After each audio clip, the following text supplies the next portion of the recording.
اس دور کے حالات کے اعتبار سے میں اگر اب بات کروں، قرآن کی آیت تو 1400 سال سے یہ اعلان کر رہی ہے وَمَن يَبْتَغِي غَيْرَ الْإِسْلَامِ دِينًا فَلَن يُقْبَلَ مِنْهُ، اسلام کے علاوہ کسی بھی دین کی طرف تم منہ بھی لگائے، توجہ بھی کیے، تو قیامت کے دن پھر وہ سب سے بڑے گھاٹے میں ہوں گے، ہرگز قبول نہیں کیا جائے گا۔ میں بات یہاں سے شروع کرتا ہوں کہ آج لوگوں نے اس کو ہلکے میں لینا شروع کر دیا، چاپلوسی کرتے کرتے، خوشامد دوسروں کی واہواہی حاصل کرنے کے لیے کبھی پوجا پاٹ میں بھی شریک ہو گئے، کبھی ان کی رضا حاصل کرنے کے لیے ان کی محفل میں بھی بیٹھ گئے، اللہ اس کے رسول کو چھوڑ دیا۔ تمہارے دین میں کمی کس بات کی ہے؟ کتوں کو راضی کرنے کے لیے شیر کبھی کتا نہیں بنتا۔ ایک بات یاد رکھو، رسول پاک صلی اللہ تعالی علیہ وسلم کا جو سپاہی ہے وہ ہر گھڑی ہر میدان میں سپاہی ہے، اسے کس چیز کی کمی ہے؟ کس چیز کی کمی ہے؟ جو عزت ملی ہے وہ نام مصطفیٰ سے ملی ہے۔ ایک صحابی ہیں حضرت نعمان، ایک بادشاہ کے ہاں گئے تھے ایمبیسیڈر بن کر کے، ترجمان حضور کے قاصد بن کر گئے تھے، بہت دور ملک تھا، میرے آقا مدینے میں ہیں، لیکن جانتے ہو اس بادشاہ نے آپ کے آنے کے لیے ریشم کا قالین بچھایا، سونے کی کرسی لگائی، لیکن وہ صحابی رسول جیسی آئے اپنی تلوار سے انہوں نے ریشم کے قالین کو پھاڑ دیا، زمین پر چلنے لگے، اور کرسی جب سونے کی کلائی کی ہوئی کرسی بچھائی گئی ان کے لیے، بادشاہ نے بہت عزت دیا کہ محمد عربی کا قاصد آیا ہے، سفیر آیا ہے، لیکن انہوں نے کرسی کو بھی ٹھکرا دیا، کہا مجھے دوسری کرسی لاؤ۔ کیوں؟ صرف اس لیے اس بادشاہ نے پوچھا کہ اتنا زیادہ غرور ہے عرب والوں میں، اتنا زیادہ ایٹیٹیوڈ ہے محمد عربی کے غلاموں میں، ان کے سفیروں میں؟ صحابی رسول نے کہا نہیں، نہ یہ غرور ہے نہ یہ تکبر ہے۔ میرے آقا صلی اللہ تعالی علیہ وسلم نے فرمایا ریشم کا استعمال مرد کے لیے حرام ہے، سونے کا استعمال مرد کے لیے حرام ہے، تو میں مدینے میں رہوں تب بھی غلام ہوں، دنیا میں کہیں پر رہوں تب بھی میں غلام ہوں۔ انہوں نے پاس و لحاظ رکھا ہے نسبت رسول کا، تو پھر وقت کے بادشاہوں کو بھی انہوں نے جھکنے پر مجبور کیا ہے۔ کس چیز کی کمی ہے مسلمانوں تمہارے پاس؟ کون سی دولت کی کمی ہے؟ سب سے بڑی دولت تو تمہارے پاس یہ ہے، آج تک ایک بہت بڑی بات میں بتاؤں آپ کو، یہ آپ کی مسجد کے امام ہیں، محبت چاہے جتنی بھی کرتے ہوں آپ ان سے، عقیدت جتنی بھی کرتے ہوں، ایک دن ان سے کہہ دینا مولانا عبد الکریم اپنے باپ کا نام لے کر لوگوں کو رکوع میں جھکا کے دکھائے، لوگوں کو اللہ اکبر کہنے کی بجائے اپنے باپ کا نام یا بادشاہ کا نام لے کر سجدے میں جھکا کر کے دکھائے، کوئی جھک سکتا ہے؟ ارے بادشاہ وقت بھی یہاں آ کر کھڑا ہو جائے اور کہے میرے نام سے جھک جاؤ، مجال ہے کوئی ایک بھی پیشانی جھکے گی؟ نہیں جھکے گی۔ ہاں اگر ایک کمزور کسان کا بچہ بھی حافظ قرآن ہو اور آ کر مصلی پر صرف اللہ کا نام لے، سب کی پیشانیاں جھکتی۔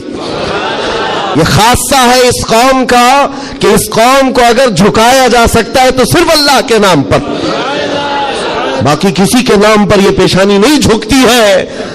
اور آپ کو پتا ہے آج کے دور کا یہ بھارت تو چھوٹا ہے، اکھنڈ بھارت جس پر اکبر بادشاہ راج کرتا تھا، جس میں افغانستان تک کی سیمائیں آتی تھی، اس دور میں ڈکٹیٹر رول ہے، کوئی الیکشن والا بادشاہ نہیں ہے۔ 40 سال تک بیٹھا ہوا بادشاہ جب نیا دین لے کر کے آیا، اور اس کا نام بھی اکبر تھا، نمازیں بھی اس نے اس طرح بنائی کہ بادشاہ کے نام پر رکوع ہوگا، سجدہ ہوگا۔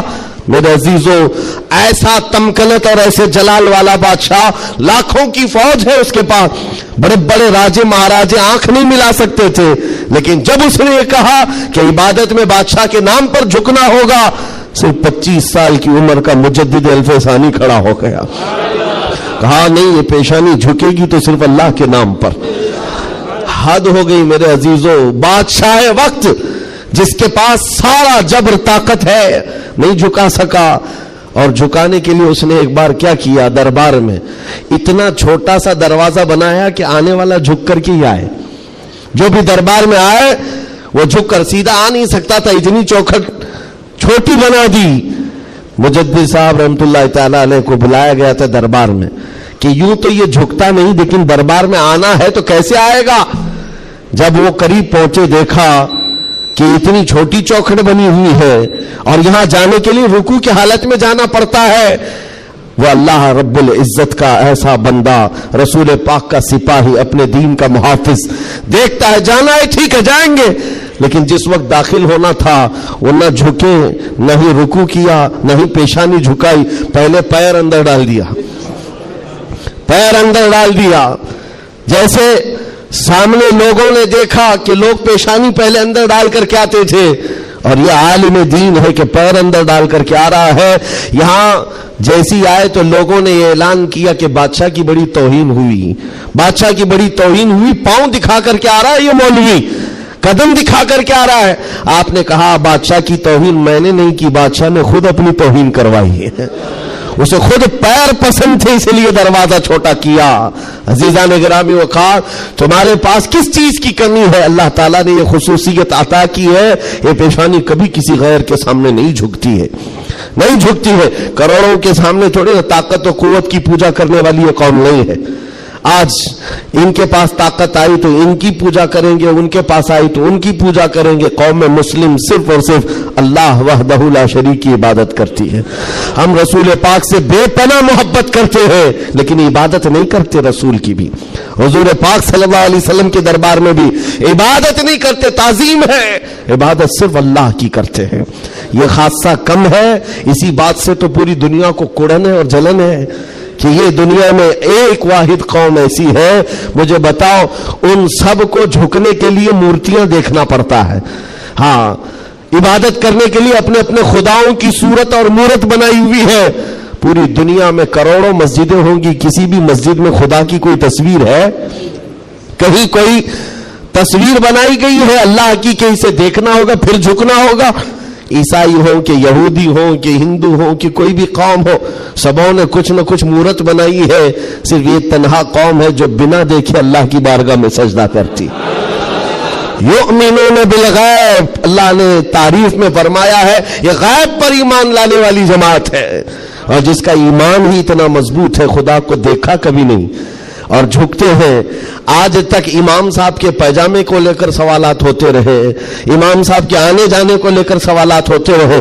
کوئی ایک بندہ بھی مجھے بتاؤ آ کر امام صاحب سے کہتا ہے ہر دن آپ جھکاتے ہیں کبھی اللہ کو دکھاتے کیوں نہیں؟ کوئی نہیں پوچھتا. ہر ایک کو پتا ہے ہمارا ایمان ہی ہے غیب پر ایمان لانے والی قوم.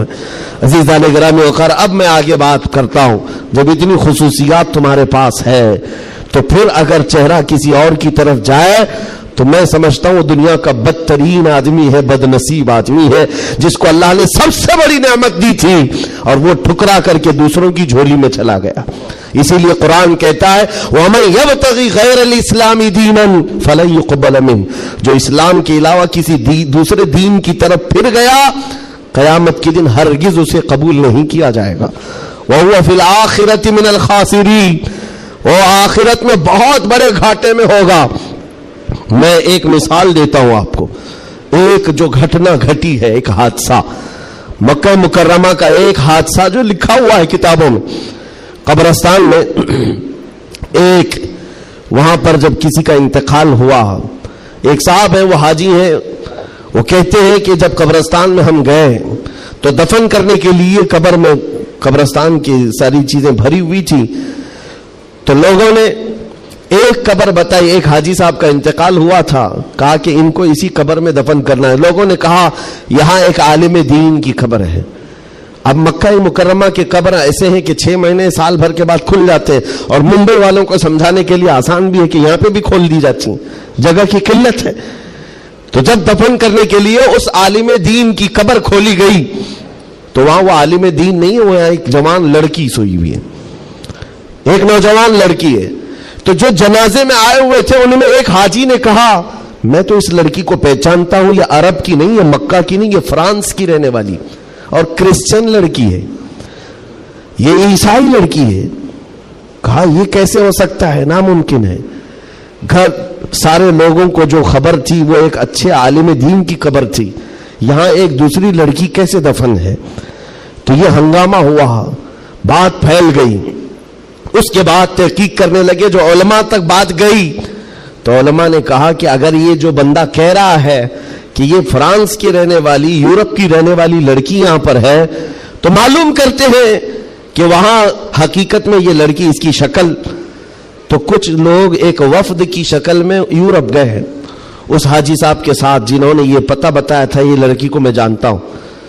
جا کر کے اس کے گھر معلوم کیا کہ کیا تمہارے گھر میں فلاں فلاں شکل کی یہ لڑکی تھی؟ کہا ہاں، انتقال ہوا تھا، چند ہی مہینے ہوئے انتقال ہوا ہے.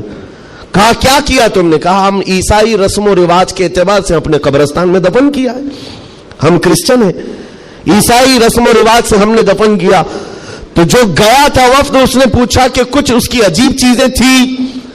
تو لوگوں نے کہا کہ ہاں ایک چیز تھی، ہمیں اندازہ ہو گیا تھا کہ وہ اسلام لا چکی تھی، ہم نے اس کو مارا توڑا، بہت کچھ کیا ہے.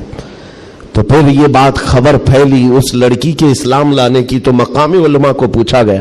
ایک عالم دین نے کہا ہاں وہ لڑکی دل و جان سے اسلام کو قبول کرتی تھی اور پیارے حبیب صلی اللہ علیہ وسلم سے بے پناہ محبت کرتی تھی، اور گھر والوں کے ظلم و ستم کو سہ نہ سکی، جان دے گئی اور مر گئی. لیکن ہم مجبور تھے، گھر والوں سے ہم کچھ نہیں کر سکتے تھے. لیکن اس لڑکی نے ایک مرتبہ کہا تھا کہ میرے مرنے کے بعد میرے آخری رسم و رواج اسلام کے مطابق ہو، ہم نہیں کر سکے کیونکہ خفیہ طور پر وہ مسلمان تھی، ہم ایکشن نہیں لے سکتے تھے. اور ہمیں اس بات کا افسوس ہے کہ اسے عیسائی قبرستان میں دفن کر دیا گیا. سنو حیرت کی بات ہے، لوگ ایک بہت عجیب اچنبے میں پڑتے جا رہے ہیں، نئی نئی باتیں کھلتی جا رہی.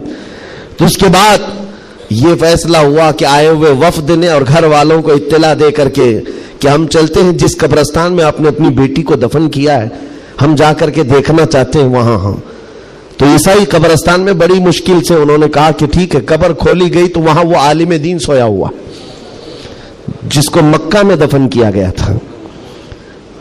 اب حیرت کی انتہا اور ہو گئی، اس کا اس عیسائی قبرستان میں کیا لینا دینا؟ یہ آیا کیسے؟ یہاں پہنچا کیسے؟ میرے عزیزو، یہ بات اگر لکھی ہوئی نہ ہوتی تو میں کبھی نہیں کہتا. اور جب اور حیرت بڑھ گئی، وہ وفد علماء کا واپس آیا، کہا کہ اس راز کو ہم معلوم کرتے ہیں اس عالم کے گھر سے ہی. ایک بات تو سمجھ میں آ گئی کہ لڑکی مسلمان ہو گئی تھی اور اسلام سے بے پناہ محبت تھی، اللہ کا کرم ہوا.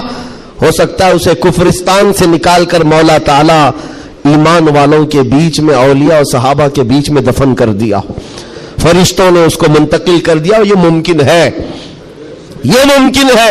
لیکن اس کے ساتھ کیا ہوا ہے؟ یہ مسلمانوں کے قبرستان سے کرسچن اور عیسائیوں میں کیسے آ گیا؟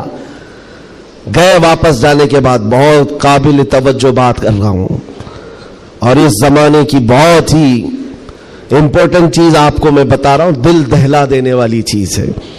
واپس آنے کے بعد اس عالم کے گھر گئے لوگ، اس کی بیوی موجود تھی جو بیوہ تھی.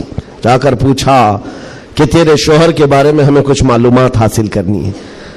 اس نے کہا بتائیے کیا ہے؟ کہا کہ کیسا تھا وہ؟ کہا اس کے اخلاق بہت اچھے تھے، اور نمازوں کی، کہا ایک نماز بھی قضا نہیں کرتا تھا، پابند تھا، لین دین میں سب چیزوں میں اچھا تھا. پھر بچا کیا؟ بیوی ساری چیزیں اچھی بتا رہی، مسلمان ہے. بیوی نے گھبرا کر پوچھا آخر اس کے بارے میں اتنی تحقیق کیوں کر رہے ہیں، آپ بتا سکیں؟ تو علماء نے کہا کہ بتانے کے لائق نہیں ہے، لیکن سن لو، تمہارا شوہر مکہ کے قبرستان میں نہیں ہے، عیسائیوں کے قبرستان میں ملا. اس کی قبر میں وہ موجود نہیں. وہ دھاڑے مار کر رونے لگی کہ ہائے کیا ہو گیا میرے شوہر کے ساتھ، وہ عیسائیوں کے قبرستان میں کیسے پہنچ گیا؟ اور جب اس کا غم میں کچھ افاقہ ہوا تو خاتون کہتی ایک بات ہے جو بات مجھے آج کہنا ہے، توجہ. عورت کہتی ایک بات ہے، میرا شوہر سب اچھا تھا، لیکن کیا ہے جانتے ہو؟ جب ہم لوگ رات کو سوتے یا جمع کرتے، غسل واجب ہوتا، تو ہر بار میرا شوہر ایک بات کہتا کہ عیسائیوں کے مذہب میں کتنا اچھا ہے کہ غسل واجب نہیں ہوتا. یہ ہمارے اسلام میں ہے کہ بار بار نہانا پڑتا ہے، عیسائیوں کے مذہب میں جو ہے جمع کرنے کے بعد غسل واجب نہیں ہوتا، کتنا اچھا ہے. یہ بات وہ کہتا تھا. تب میں اس کو ٹوکتی تھی کہ دین اسلام کے علاوہ کسی دوسرے مذہب کے متعلق مت کہا کرو. بار بار وہ یہ کہتا تھا شاید یہ وجہ ہے کہ موت کے بعد اسے وہیں پہنچا دیا گیا جہاں کی وہ بات کرتا تھا. وَمَن يَبْتَغِ غَيْرَ الْإِسْلَامِ دِينًا فَلَن يُقْبَلَ مِنْهُ. قرآن کہتا ہے جو اسلام کے علاوہ دوسرے دین کی طرف منہ پھیرا ہرگز نہیں قبول کیا جائے گا. اور میرے آقا فرماتے ہیں من تشبہ بقوم فہو منہم. جس نے کسی دوسری قوم کی مشابہت اختیار کی قیامت کے دن اسی قوم کے ساتھ اسے اٹھایا جائے گا, اسی قوم کے ساتھ اٹھایا جائے گا. مسلمانوں آج ایمان مضبوط کرنے کا وقت آ گیا. آپ کے ہواؤں کو دیکھ کر طوفانوں کو دیکھ کر آپ اپنے دین میں ذرا بھی لچک نہ لانا. کلمہ طیبہ پر اگر حملے ہونے لگے تو کیا تم اپنا کلمہ بدل لو گے؟ اذان سے اگر کسی کو نفرت ہونے لگی تو کیا اذان کے کلمے بدل لو گے؟ یہ دنیا اگر تم بدلنے لگ گئے تو اتنا بدلے گی کہ انسان کی بجائے کتا بنا کر رکھ دے, تب بھی وہ راضی نہیں ہوں گے, تب بھی وہ راضی نہیں ہوں گے. ہم نے دیکھا ہے ان لوگوں کو جو آج بھی دھوتیاں اٹھا کر کے چلتے ہیں, جوتیاں اٹھا کر کے چلتے ہیں, ان کی حیثیت کیا ہے؟ آج کفار و مشرکین کے قدموں میں بیٹھ کر کے وہ سوچتے تھے کہ سکتہ مل جائے, تختہ مل جائے, ملا کچھ نہیں, استعمال ہوتے رہے. ذلیل اتنے ہوئے کہ نہ اپنی قوم کے رہے نہ اس قوم کے رہے. کاش ایک بار میرے مصطفیٰ کا وفادار بن کر دیکھتا, ایک بار بن کر کے دیکھتا. پھر عزتیں کیا ہیں؟ اللہ اکبر. جب تک بکے نہ تھے تو کوئی پوچھتا نہ تھا. یا رسول اللہ تم نے خرید کر ہمیں انمول کر دیا ہے. حضور کے قدموں میں جو عزت ہے وہ کہیں نہیں مل سکتی. تخت کے لیے, سکتے کے لیے جو لوگ اپنا مشن بھول گئے, اپنا دین بھول گئے, اپنا ضمیر بیچ لیے, میرے عزیزوں بہت بڑے گھاٹے میں ہیں, بہت بڑے گھاٹے میں ہیں. زندگی میں ایک بات یاد رکھو, اسی لیے میں نے اسی حدیث سے یہ بات شروع کی. اللہ کے نبی فرماتے ہیں کفر کی طرف پلٹنے کو اتنا ناپسند کرتا ہو جتنا آگ میں ہاتھ ڈالنے کو ناپسند کرتا ہو. آگ میں ہاتھ ڈالنے کو ناپسند کرتا ہو, اتنا سخت و ناپسند کرتا ہو, تب جا کر کے اس کو ایمان کی لذت ملے گی, ایمان کی حلاوت ملے گی. آج اپنے بچوں کو بھی یہ نصیحت کرو, کفر کی آندھیاں چلی ہوئی ہیں. تمہارے بچوں کو اسکولوں میں کب کافر بنا دیا جاتا ہے پتہ ہی نہیں چلتا. کب تمہیں کون سے بھجن سکھائے جائیں, کون سے گیت سنائے جائیں جس کی وجہ سے بندہ کافر بن جاتا ہے, اسلام سے اس کا تعلق ہی ختم ہو جاتا ہے. اپنے بچوں کو اس بات کی تو تلقین کر کے جاؤ بیٹا ہر چیز قربان کی جا سکتی ہے لیکن ایمان کا سودا نہیں ہوتا, ایمان کا سودا نہیں ہوتا. ایمان یہ اللہ تعالیٰ کی طرف سے دی ہوئی ایسی بڑی نعمت ہے. کروڑوں ہیں دنیا میں مگر مولا نے تمہیں چنا ہے دین اسلام کے لیے, اور اس میں بھی مسلمانوں میں بھی اللہ کا کتنا بڑا احسان ہے. ہزاروں فرقے ہیں لیکن عاشقوں میں تمہیں چنا گیا ہے. ہاں حضور کی محبت کرنے والے سپاہیوں میں تمہارا نام آتا ہے. اپنے تو اپنے غیر بھی آج کہتے ہیں کہ سب سے زیادہ اپنے نبی کو پکارنے والی کوئی قوم ہے تو اہل سنت و جماعت ہے. کیوں نہیں ہے؟ کہاں سے یہ نعرے لگتے ہیں لبیک یا رسول اللہ؟ وہ گوفے سے نہیں نکلتے اور وہ چندہ خور مولویوں سے نہیں نکلتے جو انگریزوں کے پالے ہوئے ہیں. یہ نعرے لگتے ہیں تو بریلی کے تاجدار کے قدموں سے ہیں. جو وابستہ ہے عاشقوں کی جماعت ہے وہی سے. دنیا کو یہ اچھی طرح سے معلوم ہے اپنے نبی سے سب سے زیادہ وابستہ کوئی قوم ہے اس روئے زمین پر تو اہل سنت و جماعت ہے, اہل سنت و جماعت ہے. اس چیز کا سودا کبھی ہونے مت دینا ہے میرے عزیزوں, اس چیز کا سودا ہونے مت دینا. لوگ یہ کہتے ہیں سیکولر بن کر کے جینا چاہیے, یہ بھی اچھا وہ بھی اچھا. میں کہتا ہوں وہ تو منافق ہے. پھر سیکولر کا مطلب منافق ہے, دل میں کچھ اور رکھتا ہے سامنے کچھ اور دکھاتا ہے. اسلام میں یہ سیکولرزم نہیں ہے. اسلام یہ کہتا ہے لا اعبد ما تعبدون, میں اس کی عبادت نہیں کرتا جس کی تم کرتے ہو. جانتے ہو میرے آقا صلی اللہ تعالی علیہ وسلم نے 2 ٹوک جملوں میں کہا تھا. ایسا نہیں ہے کہ مصلحت میرے آقا سے زیادہ کون جانتا ہے.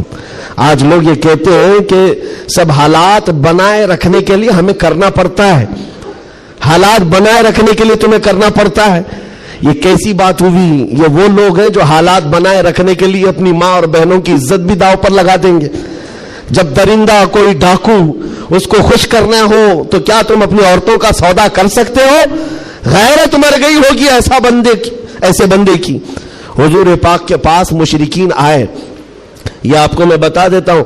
قل یا ایھا الکافرون لا اعبد ما تعبدون. یہ سورہ پڑھتے ہیں کہ نہیں پڑھتے نماز میں؟ کب نازل ہوئی تھی آپ کو بتا دوں. یہ سورہ کب نازل ہوئی؟ حضور پاک صلی اللہ علیہ وسلم کے پاس مشرکین مکہ آئے اور کہا اے محمد صلی اللہ علیہ وسلم ایک کام کریں, آپ ہمارے خداؤں کو برا بھلا مت کہیے, ہم آپ کے دین میں آ جائیں گے, اسلام پر ہم بھی تھوڑا تھوڑا عمل کریں گے, لیکن جن کی ہم پوجا کرتے ہیں نا, عبادت کرتے ہیں, ان کو کچھ مت کہیے. حضور پاک نے فرمایا جو شرک ہے میں اس کو شرک کہوں گا. اللہ کے سوا کوئی دوسرے کی عبادت ہے ہی نہیں, اور اس بات کا میں اعلان کروں گا حضور آئے ہی ہیں شرک کو ختم کرنے. حضور نے فرمایا یہ نہیں ہو سکتا. تو پھر آپشن دوسرا مشرکین کی طرف سے کہا ایک کام کرتے ہیں, ایک سال آپ ہمارے خداؤں کی عبادت کریں, ایک سال ہم آپ کے خدا کی عبادت کریں گے. ہاں آدھا آدھا کریں گے. آج بہت سارے لوگ اگر یہ کرنے کی کوشش کر رہے ہو تو سن لیں, آدھا آدھا کریں گے, ہم بھی آپ کے یہاں جائیں گے, آپ بھی ہمارے یہاں آئیں گے. حضور پاک صلی اللہ تعالی علیہ وسلم نے فرمایا ہرگز نہیں ہو سکتا. تم چاند اور سورج میرے ہاتھ میں لا کر رکھ دو, میں اس کی عبادت نہیں کرتا جس کی تم کرتے ہو. میں پالنہار حقیقی کی عبادت کرتا ہوں. آخری آپشن جانتے ہو کیا کیا تھا, کیا دیا تھا انہوں نے؟ مشرکین نے کہا چلو محمد صلی اللہ علیہ وسلم آپ یہ بھی نہیں مانتے وہ بھی نہیں مانتے, تو کم سے کم اتنا کرو کہ صرف اور صرف ہمارے خداؤں پر ایک بار ہاتھ رکھ دو, بس چھو کر کے چلے جاؤ. نبی پاک صلی اللہ علیہ وسلم سے صرف اتنا تقاضا تھا ان کا کہ آپ ہاتھ لگا کر چلے جائیں. یہاں تو سر جھکانے والے بھی موجود ہیں, ہاتھ لگا کر چلے جائیں. نبی پاک صلی اللہ علیہ وسلم جلال میں کہا ہاتھ لگانے کی بات, بلکہ میں تو نظر بھی اٹھا کر نہ دیکھوں, نظر بھی اٹھا کر نہ دیکھوں. تب اللہ تعالیٰ نے پوری سورہ نازل فرمائی قل یا ایھا الکافرون لا اعبد ما تعبدون. اے محبوب آپ فرما دیں اے کافروں میں اس کی عبادت نہیں کرتا جس کی تم عبادت کرتے ہو. یہ دو ٹوک جملوں میں کہا گیا ہے. اور حالات ایسے بھی ہوئے میرے عزیزوں, چمتکار کو لوگ آج کہتے ہیں نا, جو بھی چمتکار ہوگا اس کی پوجا ہوتی ہے, عجیب و غریب چیز دکھے تو لوگ اس کو ایک افواہ کے شکل میں ایسا بناتے ہیں جیسے اس کا عقیدہ بن جائے. حضور پاک صلی اللہ تعالی علیہ وسلم کے زمانے میں صحابہ کو رجھانے کے لیے کیا کیا نہیں کیا گیا مکہ مکرمہ میں. یہ حالات آئیں گے اس لیے مجھے یہ گفتگو کرنی پڑ رہی ہے تاکہ تم اپنے ایمان پر مضبوط رہو. ایمان نہیں تو کچھ بھی نہیں ہے. تمہارے دوسرے گناہ تو معاف کر دیے جائیں گے, کفر و شرک ہرگز نہیں معاف ہوتا. ان اللہ لا یغفر ان یشرک بہ ویغفر ما دون ذلک لمن یشاء. رب تعالیٰ فرماتا ہے شرک کو اللہ ہرگز معاف نہیں کرے گا, اس کے علاوہ جو بھی ہے اللہ معاف فرمائے گا. ایمان ضروری ہے. صحابہ کا ایمان ختم کرنے کے لیے کیا کیا گیا؟ اتفاق ایسا ہوا کہ مکہ میں ایک بھگوان بولنے لگ گیا. ہاں پتھر کی مورت تھی اور پجاری بیٹھا ہوا تھا.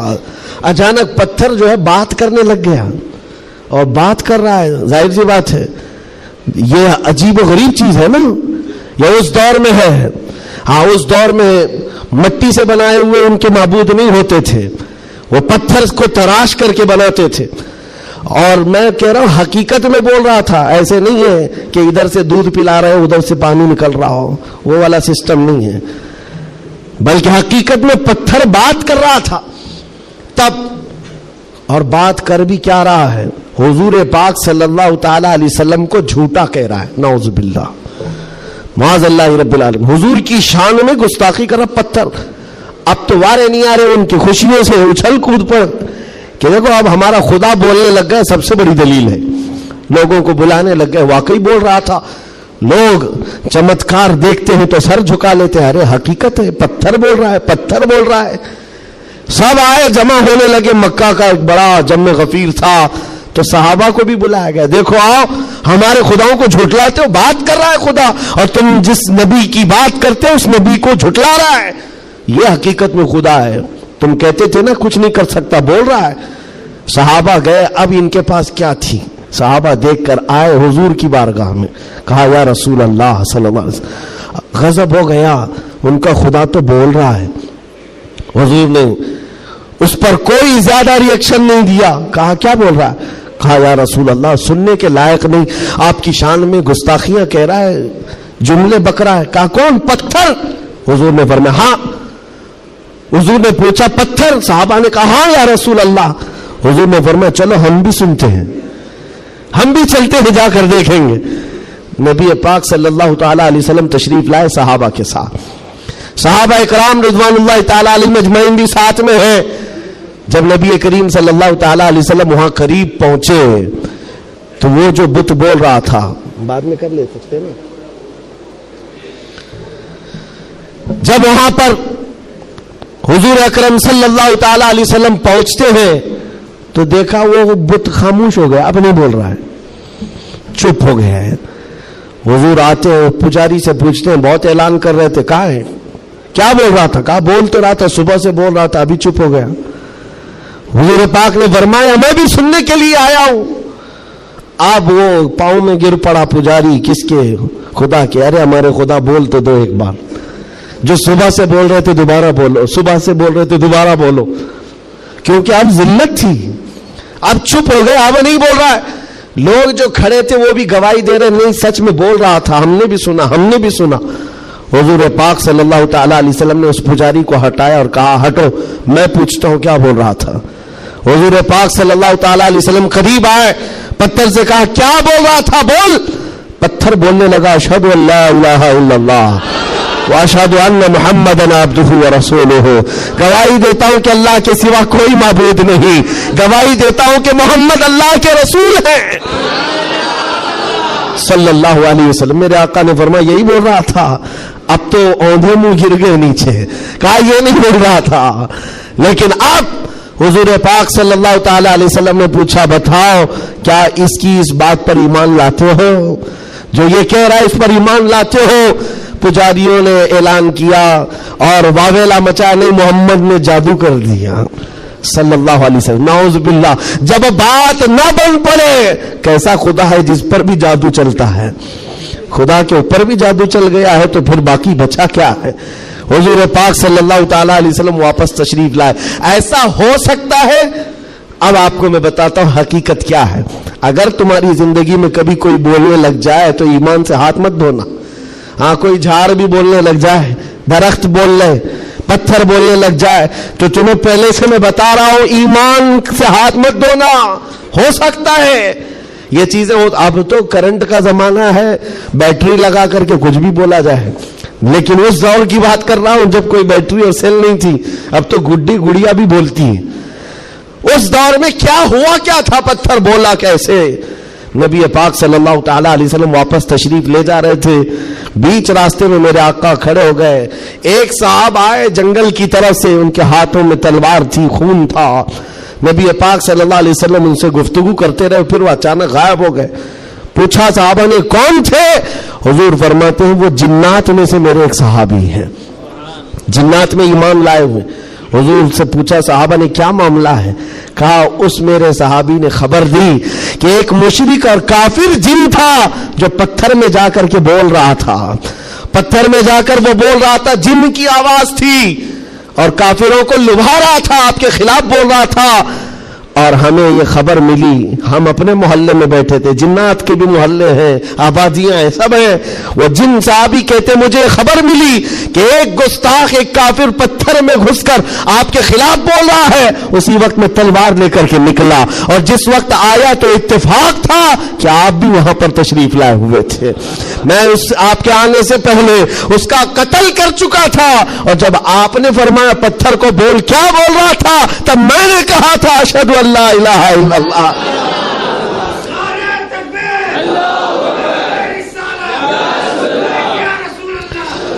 میرے عزیزو ایک بات یاد رکھو, صحابہ اکرام کے سامنے یہ بھی آزمائش آئی, لیکن وہ ٹس سے مس نہیں ہوئے, ٹس سے مس نہیں ہوئے. وہ اپنے ایمان پر جمے رہے, استقامت کا وہ پہاڑ بن کر کے قائم رہے.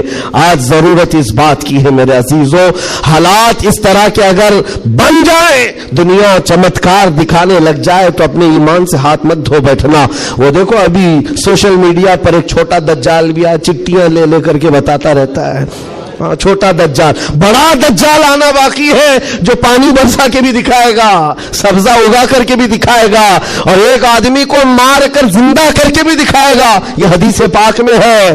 تم ابھی چھوٹے دجالوں پر بک گئے تو بڑے دجال کے ساتھ کیا ہوگا؟ اس لیے آج جمے رہو. ارے چٹیاں یہ تو بہت پرانی بات ہے, پھینکو پیٹ پیچھے, کہو ہمیں ہمارے نبی نے بڑے دجال کے لیے بھی پہلے سے تیار فرمایا. ہم ایمان رکھتے ہیں اللہ کی ذات پر, ہم ایمان رکھتے ہیں اللہ کی ذات پر کہ وہ موت و حیات کا مالک صرف رب ذوالجلال ہے.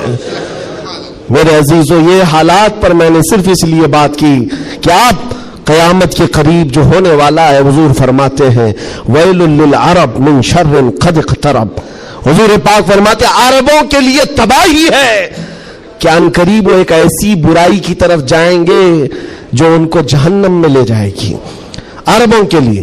اور حضور صلی اللہ علیہ وسلم نے یہ بھی فرمایا, حدیث پاک ہے, قیامت اس وقت تک نہیں آئے گی جب تک کہ عرب کے کچھ قبیلے بت پرستی نہ کرنے لگ جائیں. عرب میں ہوگا ہی, عرب میں بت پرستی ہونے لگ جائے گی, مشرکین وہاں پیدا ہو جائیں گے. یہ حدیث میں 1400 سال پہلے میرے آقا نے فرمایا. تو تم کبھی ان کو جبے کبوں میں دیکھ کر, پوجا پاٹ کو دیکھ کر یہ مت سمجھنا اسلام فلیکسیبل ہے, اسلام میں سب کچھ ہو سکتا ہے. وہ تو آپ نشے کے اڈے بھی کھول لیں گے اور کھول رہے ہیں. شراب پر سے پابندی ہٹا کر کے سعودی عرب میں اب شراب بیچنے پر بھی بات آ گئی. عورتوں کا حجاب ختم ہے. مشرکین کا داخلہ ممنوع تھا, لیکن اب مدینہ رسول میں بھی مشرکین کا آنا اور اس کی اجازت دے دی گئی ہے. یہ ساری قیامت کے قریب کے حالات جو حضور نے پہلے بیان فرمائے. میرے آقا نے فرمایا ہے یہ عرب اس برائی کی طرف جا رہے ہیں جو ان کو جہنم میں لے جانے والی ہے, اور قیامت سے پہلے یہ ہوگا. لیکن ان کے یہ سارے کارنامے ہمارے لیے دلیل نہیں ہے. حرم مکہ کا امام کیا کرتا ہے یہ ہمارے لیے دلیل نہیں. صدیق اکبر کیا کہتا تھا وہ ہمارے لیے دلیل ہے. فاروق اعظم کیا کہتا تھا وہ دلیل ہے. عثمان غنی اور حیدر کرار کیا کہتے تھے وہ دلیل ہے. یہ بکے ہوئے لوگ اگر منبر پر چڑھ گئے تو ان کے خد و خال دیکھ کر کے تم مت بگڑ جانا. یہاں سے حالات ایسے ہو سکتے ہیں خانہ کعبہ کے منبر پر کھڑے ہونے والا امام بھی اسرائیل کی فتح کے لیے دعا کر سکتا ہے. یہ ایمان بیچے ہوئے لوگ آ سکتے ہیں, اس لیے کہ یزید کا دور بھی آیا ہے, کرامتہ کا دور بھی آیا ہے, باطل قوتوں کا دور بھی آیا ہے جب انہوں نے کعبے کی امامت کی ہے. لیکن اہل سنت و جماعت ہمیشہ اس بات پر قائم رہے ہیں ان لوگوں سے ہمارا دین نہیں چلتا, اللہ اور اس کے رسول کی حقانیت اور قرآن سے ہمارا دین چلتا. اور ایک بات آخری, اسلام اپنا دفاع خود کرتا ہے, اسلام اپنا ڈیفینس خود کرتا ہے. کفار و مشرکین کو اگر یہ لگتا ہے کہ مسلمان سوئے ہوئے اسلام کا کچھ بھی کر لیں گے, یہ ناممکن ہے, پاسبل نہیں. ہم جیسے کروڑوں بھی سو گئے تب بھی اسلام قائم رہے گا. اسلام اپنا ڈیفنس خود کرتا ہے. کیوں؟ اس لیے کہ یہ انسانوں کا بنایا ہوا دین نہیں ہے, خلاق کائنات کا دین ہے. اور قرآن میں رب تعالیٰ نے فرمایا یریدون لیطفئوا نور اللہ بافواہہم, لوگ اپنے منہ کے پھونکوں سے اسلام کا چراغ بجھانا چاہتے ہیں اور اللہ اپنا چراغ مکمل کر کے رہے گا. ولو کرہ الکافرون, اگرچہ کافر ناپسند کرے. اور ایک بات سن کر کے جائے, میرے رب کا وعدہ ہے قرآن پاک میں, یہ دین اسلام پوری دنیا پر غالب آ کر رہے گا, آ کر رہے گا. یہ بات میں نے کئی جگہ اسٹیجوں پر کی تو کچھ لوگوں نے کہا بھی تھا جو نان مسلم ہیں, انہوں نے کہا تھا کہ یہ مولانا ایسے بیٹھ کے چلا رہا ہے, حالات دیکھتا نہیں ہے. فلسطین میں ان کے ٹکڑے ہو رہے ہیں, شام کو تباہ کر کے رکھ دیا گیا ہے, عراق میں ان کے جنازے نکلتے ہیں, افغانستان کو توڑ کر رکھ دیا گیا ہے, اور یہ مولانا چلا کر کہتا ہے اسلام پوری دنیا میں غالب آ کر رہے گا. یہ اپنا محلہ نہیں بچا پاتے, پوری دنیا کی بات کرتے ہیں. ظالموں تمہیں خبر کیا ہے, اسلام زندہ ہوتا ہے ہر کربلا کے بعد. تاریخ یہ بتاتی ہے اگر اسلام کو ختم ہونا ہوتا رسول اللہ کے نواسی کی شہادت کے بعد ختم ہو جاتا. علی اصغر علی اکبر کی شہادت پر ختم ہوتا. جب رسول اللہ کے گھرانے کی شہادت پر اسلام نہیں رکا, ہمارے ہزاروں کے قتل پر کبھی اسلام نہیں رک سکتا. ایک غزہ ایک فلسطین کیا, ہزاروں غزہ تم اس زمین پر قائم کر کے دکھا دو, تب بھی میرا چیلنج ہے. اسلام تھا, اسلام ہے اور اسلام رہے گا. اسلام تھا, اسلام ہے, اسلام رہے گا. نبی پاک صلی اللہ تعالی علیہ وسلم کا لایا ہوا یہ وہ حسین شجر ہے جس کی جڑیں تحت الثری میں ہے اور جس کی شاخیں اوج ثریا پر ہے. اس کے پتے کو ہلانا بھی مشکل ہے. لوگ آج یہ سمجھ کر کے بیٹھے مسلمانوں کو مارنا اس کا مطلب اسلام ختم ہونا. ایسا نہیں ہے. مسلمانوں کا قتل اسلام کا قتل نہیں ہے. مسلمان اس کی حفاظت کے لیے نہیں ہے میرے عزیزو. اللہ اس کی حفاظت فرما رہا ہے, اللہ اس کی حفاظت فرما رہا ہے. اور آپ سب کی ذمہ داری یہ ہے, آپ سب کی ذمہ داری ہے. ایک سوال کا جواب اور بھی, کسی کے ذہن میں یہ چیز آتا ہے, یہ سوال آتا ہے تو اس کے اطمینان کے لیے کہہ رہا ہوں. بار بار یہ کہتے ہیں اچھا آپ کا دین حق پر ہے, آپ کا خدا حق ہے, آپ کا رسول حق ہے, تو اتنے مارے کیوں جاتے ہیں تم لوگ؟ یہ سوال کرتے ہیں کچھ گیدڑ بھپکی لوگ. ایسے سوال کرتے ہیں کیوں تم لوگ سب جگہ مارے جاتے ہو؟ ان کو ایک ہی بات کہنا, میرے عزیز تجھے پتہ نہیں ہے ہم پروانے ہیں, مرنے کے لیے ہی پیدا ہوتے ہیں. پروانہ کس کام کے لیے ہوتا ہے؟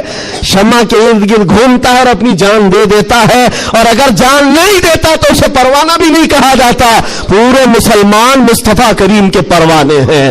تو شمع رسالت ہے, عالم تیرا پروانہ. تو شمع رسالت ہے یا رسول اللہ, عالم تیرا پروانہ. اسی لیے ہم نے یہ کہا حضور پاک شمع ہیں اور ان کے پروانے ہیں. اگر یہ مرتے ہیں کٹتے ہیں تو اس تعجب کی بات نہیں ہے. پروانے کا کام ہی اپنی جان دینا, پروانے کا کام ہی جان دینا. وقت ختم ہو گیا, یہ جمعہ کا وقت ہے. میں کس لئے میں بہ گیا مجھے اندازہ بھی نہیں ہوا. دو صحابہ کی بات کہتا ہوں, عبداللہ بن جہش اور سعد بن ابی وقاص. بات کر سکتا ہوں؟ ہاں ماشاءاللہ. یہ آپ کا علاقہ ہے, یہاں پر آنے کے لیے بھی بڑی مشکلات ہوگی ان کے لیے. بہرحال میرے لیے نہیں مشکل ہے, جن کو روکنا ہے ان کو مشکل ہے. دو صحابہ ہیں عبداللہ بن جہش اور سعد بن ابی وقاص, بڑے گہرے یار تھے, ایک دوسرے کے ساتھ بڑی ان کی جمتی تھی. احد کے میدان میں جب حضور جا رہے تھے, جنگ کے میدان میں, یہ دونوں صحابہ بیٹھ کر کے دعا کر رہے ہیں. بس میں اس پر ختم کر دوں گا میرے عزیز. دونوں ساتھی ہیں, دعا کر رہے ہیں, مصلی بچھائے. سعد بن ابی وقاص کہتے ہیں عبداللہ بیٹھ, میں دعا کرتا ہوں تو آمین کہنا. عبداللہ بن جہش کہتے ٹھیک ہے, تیری دعا کے بعد میں دعا کروں گا, تم آمین کہنا. دوسرے دن جنگ ہے. سعد بن ابی وقاص دعا کرتے ہیں اللہ کل تیرے رسول کے دین کی حمایت کے لیے میں اتروں گا, تیرے نبی کے دین کی حمایت کے لیے ان کی صفوں میں جاؤں گا. مولا میری اتنی دعا ہے میرا سامنا کسی ایسے بڑے پہلوان سے کر, میرا سامنا دشمنوں کے ایسے بڑے پہلوان سے کر جو سب سے بڑا پہلوان ہو. اور خواہش تو دیکھو دعا میں کیا کہہ رہے ہیں سعد بن ابی وقاص, اے اللہ میں چاہتا ہوں کبھی اس کو سامنے سے ماروں, کبھی دائیں سے ماروں, کبھی بائیں سے ماروں, کبھی پیچھے سے, اور اس کے بعد گرا دوں اور سینے پر چڑھ کر کہوں لبیک یا رسول اللہ, یعنی اسلام کا پرچم بلند کروں.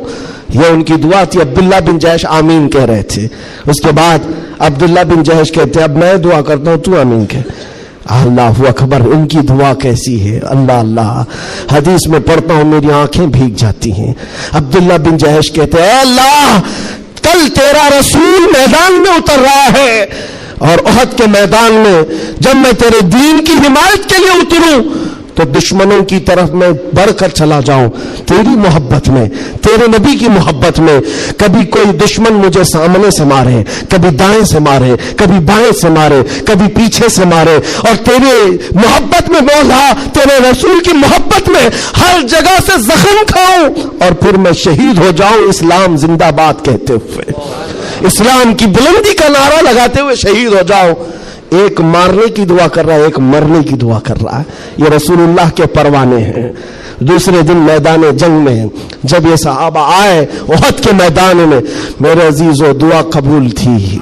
دعا قبول تھی. سعد ابن ابی وقاص جیسی آئے, آپ کے مقابل میں مشرکین کا وہ پہلوان آیا جس کے بارے میں کہا جاتا تھا وہ 1000 لوگوں کی تنہا طاقت رکھتا تھا, وہ مقابل میں آیا. سعد ابن ابی وقاص کہتے ہیں میں تو کامیاب ہو گیا, مولا نے میری دعا سن لی اور بڑا پہلوان میرے سامنے بھیجا. اور پھر تیر جب چلاتے تھے اور تلوار چلاتے تھے, ان کی دعا کے مطابق ہی اس بڑے پہلوان کو کبھی دائیں سے مارا, کبھی بائیں سے مارا, کبھی سامنے سے مارا. اور سعد بن ابی وقاص کی تلوار اور ان کی تیر کا اندازہ کر سکتے ہو, یہ تنہا صحابی ہے. جب تیر چلاتے تھے میرے آقا پیچھے سے کہتے تھے بیابی انت و امی ارمی یا سعد, اے سعد تیر چلا میرے ماں باپ تجھ پر قربان ہو. ساری دنیا کہتی یا رسول اللہ میرے ماں باپ آپ پر قربان, لیکن اللہ کا رسول کہتا ہے اے سعد تیر چلا میرے ماں باپ تجھ پر قربان. اب پھر تیر کی طاقت کا اندازہ کیا ہوگا. ڈھیر ہو گیا دشمن, ڈھیر ہو گیا بڑا پہلوان, سینے پر چڑھ کر کہا اسلام تھا, اسلام ہے, اسلام رہے گا. میرے عزیزوں, اس کے بعد جب جنگ کا خاتمہ ہوا شام کے وقت, یہ جنگ شکست میں بدل گئی تھی. پہلے فتح ہوئی پھر شکست ہوئی, 70 صحابہ شہید ہوئے. سعد ابن ابی وقاص وہ ڈھونڈتے رہے میرا جگری یار کہاں ہے, عبداللہ بن جہش کہاں ہے, اپنا جگری یار جس کے ساتھ اٹھتے بیٹھتے, جن کے ساتھ بیٹھ کر لمبی باتیں ہوتی تھی. ڈھونڈنے پر نکلے تو کسی نے کہا تمہارا جگری یار تو شہید ہو گیا, شہید ہو گیا. حضرت سعد ابن ابی وقاص کے دل پر لگی بات, جس کا گہرا دوست انتقال کر جائے اس کی دنیا ادھر سے ادھر ہو جاتی ہے. سعد ابن ابی وقاص کہتے ہیں میں دیکھنا چاہتا ہوں میرے جگری یار کو. ڈھونڈتے ہوئے آئے, لوگوں نے کہا عبداللہ بن جہش کو ماننا پڑے گا, ایسا لڑا کہ نرغے میں چلا گیا. سعد ابن ابی وقاص پوچھتے کیا ہوا ان کے ساتھ. لوگوں نے روتے ہوئے کہا عبداللہ بن جہش کو لوگ دائیں سے بھی مار رہے تھے, بائیں سے بھی مار رہے تھے, سامنے سے بھی مار رہے تھے, پیچھے سے بھی مار رہے تھے. مارتے مارتے شہید کیا, ان کے جسم کے 80 ٹکڑے کر دیے تھے. 80 ٹکڑے, ان کے ٹکڑوں کو رسی میں پیرو کر کافروں نے ہار بنا کر پہن لیا. حضرت سعد ابن ابی وقاص قریب آتے ہیں اور جسم کے ان کے ٹکڑے زمین پر گرے ہوئے تھے, جو گرم گوشت تھا اٹھایا. سعد ابن ابی وقاص کہتے عبداللہ تو مجھے چھوڑ کر چلا گیا, لیکن کل رات ہم نے دعا کی تھی, اللہ نے میری دعا بھی قبول کی, تیری دعا بھی قبول کی. سنو اے مسلمانوں, سعد ابن ابی وقاص کہتے ہیں میں نے جو دعا کی تھی اللہ نے وہ قبول کیا, بڑا دشمن میرے سامنے لایا, اور تو نے جو دعا کی تھی اللہ نے وہ بھی قبول کیا, مگر قسم رب ذوالجلال کی اے عبداللہ میری دعا سے تیری دعا کئی درجے افضل ہے, اس لیے کہ مارنے کی بات الگ ہے, حضور کی محبت میں مر جانے کا مزہ الگ ہوتا ہے. جان ہے عشق مصطفیٰ روز فضو کرے خدا, جس کو ہو درد کا مزہ نازے دوا اٹھائے کیوں, پھر کے گلی گلی تباہ ٹھوکرے سب کی کھائی کیوں, دل کو جو عقل دے خدا تیری گلی سے جائے کیوں.